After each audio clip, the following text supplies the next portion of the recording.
कांग्रेस विधायक जीशान सिद्दीकी ने केंद्र सरकार पर निशाना साधते हुए एक प्रेस कॉन्फ्रेंस का आयोजन किया, जिसमें उन्होंने भारत सरकार के मुताबिक कोरोना में 4.8 मौतें होने का दावा किया है, जबकि WHO के मुताबिक कोरोना से देश में 47 लाख मौतें हुई है।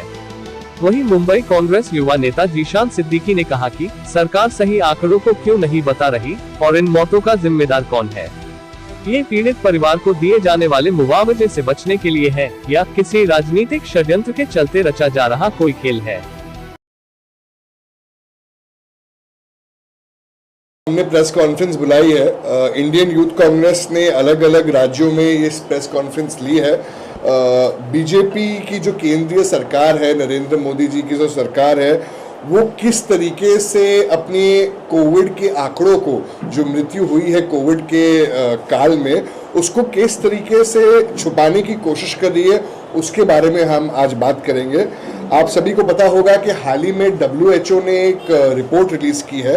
उनके WHO के तौर पर, जो एक इंटरनेशनल लीडिंग एजेंसी है, एक ऑर्गेनाइजेशन है, उनके हिसाब से पूरे देश में तकरीबन 47 लाख लोगों की डेथ हुई है। ये शुरुआत हुआ था कोविड में मार्च 2020 से लेकर दिसंबर 2021 तक। उनके हिसाब से 47 लाख लोगों की मौत हुई है कोविड में। मगर अगर आप भारत सरकार की बात करें तो उनके आंकड़ों के अगर हम उनके आंकड़े देखें तो वो कहते हैं कि सिर्फ 4 लाख, तकरीबन 4.8 लाख लोगों की डेथ हुई है, तकरीबन 4,80,000 लोगों की मृत्यु हुई है। तो हमारी यही मांग है। आपने देखा होगा कि हमारे नेता श्री राहुल गांधी जी ने भी इसके बारे में ट्वीट किया और इसके बारे में मांग की कि ज़्यादा से ज़्यादा मुआवजा कोविड पेशेंट्स को, जिनकी डेथ डायरेक्टली या इनडायरेक्टली कोविड की वजह से हुई है, उनको मुआवजा कम से कम 4 लाख रुपए का मिलना चाहिए उनके परिवार को।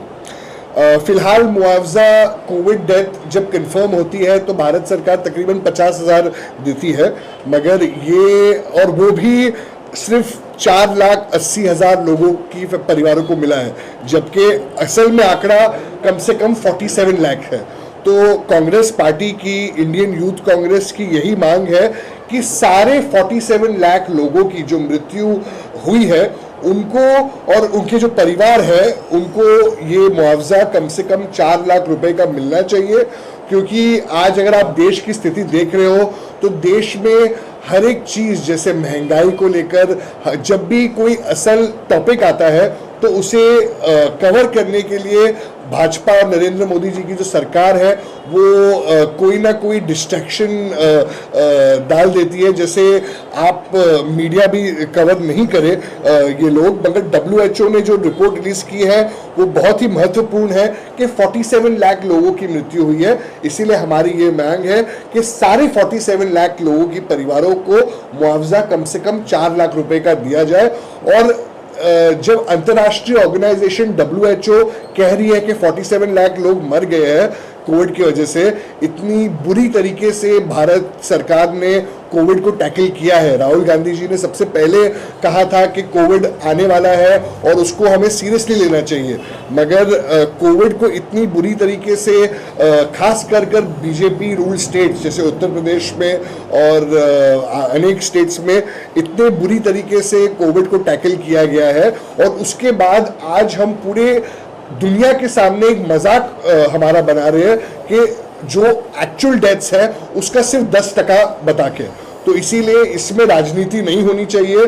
और अगर हम अनसक्सेसफुल हुए हैं कोविड में हैंडल करने के लिए तो वो हमें बताना चाहिए, और जो एक्चुअल में डेथ्स हुई है उसके बारे में भी बताना चाहिए, और उनके फैमिलीज को सही तरीके से मुआवजा भी मिलना चाहिए। जैसे राहुल गांधी जी ने कहा 4 लाख रुपए मुआवजा प्रति फैमिली को ज़रूर मिलना चाहिए।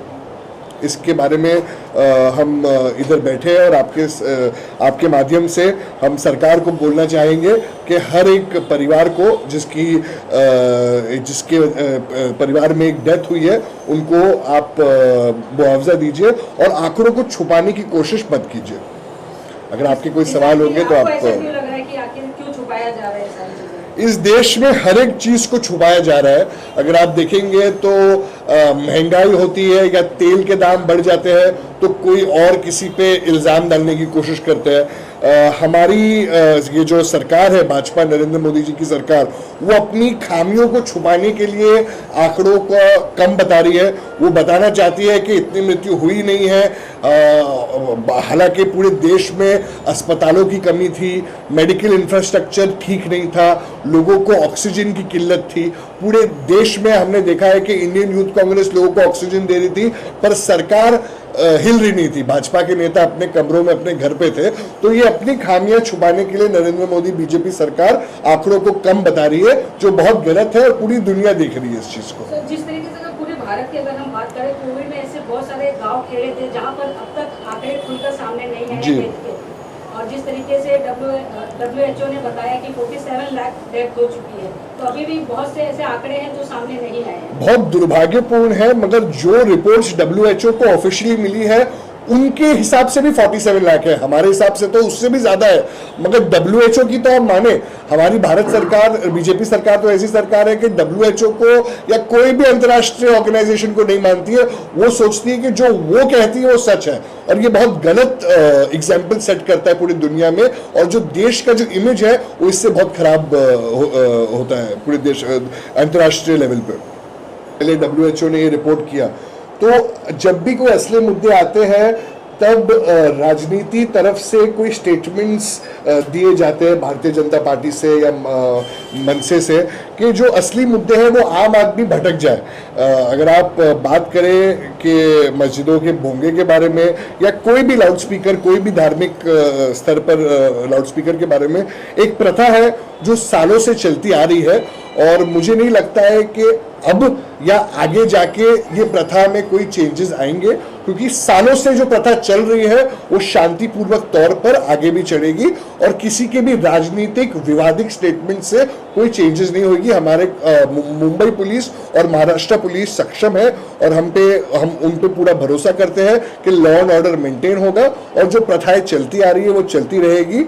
नफरत फैलाने वाले बहुत है, प्यार फैलाना जरूरी है इस देश में अभी, और उसे कायम करना बहुत जरूरी है। लेकिन आप भी महाविकास आघाड़ी का हिस्सा हो। जी। महाविकास आघाड़ी के जो प्रमुख दल है शिवसेना ने, उन्होंने भी ये भूमिका ली है कि जो बेकायदा भंगा है वो उतरने चाहिए। उस प्रकार से कार्रवाई की गई। गृहमंत्री ने भी वैसे स्टेप्स उठाए। हालांकि ऐसा भी आरोप हो रहा है कि मस्जिदों को ज़्यादातर जो है सहूलियत दी गई है, लेकिन मंदिरों पर जो भोंगे हैं उनको ज़्यादातर सहूलियत नहीं है। देखिए, मस्जिद हो, मंदिर हो, गुरुद्वारा हो, चर्च हो, या कोई भी चीज़ हो, जो धार्मिक तरह से चीज़ें चलती आ रही है वो चलती रहेगी।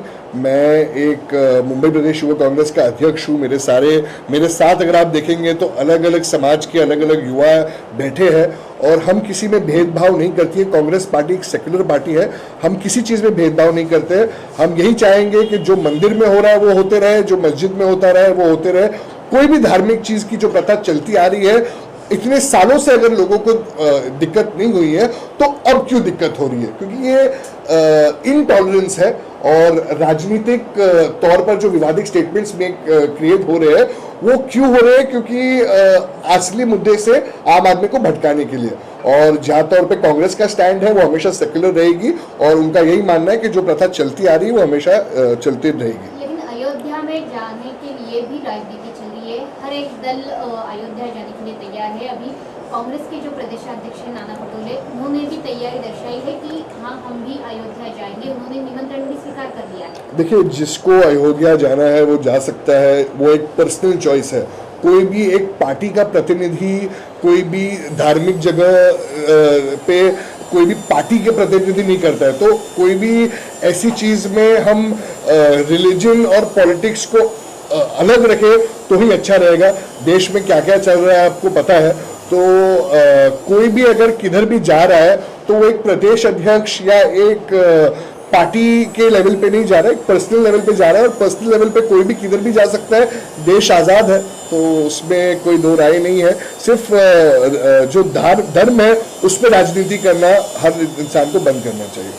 जब से राज ठाकरे ने अपने अयोध्या दौरा की घोषणा की है, सभी पॉलिटिकल रिएक्शन इस दौरे से आ रही है। खास करके यूपी में जो खासदार है, उनकी तरफ से तो बोला जा रहा है कि अगर राज ठाकरे माफी नहीं मांगते, जो उनका यूपी के ये स्टैंड था पहले मराठी मुद्दे पे, तो हम उनको अयोध्या में कदम नहीं रखने देंगे। देखिए, उनका स्टैंड कभी कुछ होता है, कभी कुछ और होता है। जैसे मैंने कहा, वो हो गए या भाजपा हो गए, वो एक अपॉर्चुनिस्ट पॉलिटिक्स खेल रहे हैं कि जब उनको कोई चीज़ फेवर करती है तो वो उस पर स्टेटमेंट मेक करते हैं, जब उनको लगता है कि नहीं ये ज़रूरत है तो वो उस मुद्दे को सपोर्ट कर लेते हैं। तो ये सब चीज़ें कोई मायने नहीं लेता है, वो जिधर जाए या कोई करे। मेरा उनसे यही रिक्वेस्ट है कि आप जितना नफरत फैला रहे हो वो बंद कीजिए, क्योंकि इस देश को प्यार की ज़रूरत है और नफरत फैलाने तो हर चौराहे पे लोग खड़े हैं।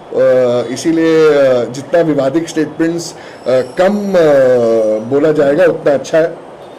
लेकिन क्या आप भी ये मानते हैं कि राज ठाकरे पहले माफी मांगे उत्तर भारतीयों से, क्योंकि इसके पहले जो राजनीति महाराष्ट्र में राज ठाकरे की तरफ से देखी गई है उसके ऊपर भी कांग्रेस में, जैसे मैंने कहा कि वो हर पल अलग स्टेटमेंट्स मेक करते हैं, तो उन पे ज़्यादा ध्यान देने की ज़रूरत ही नहीं है।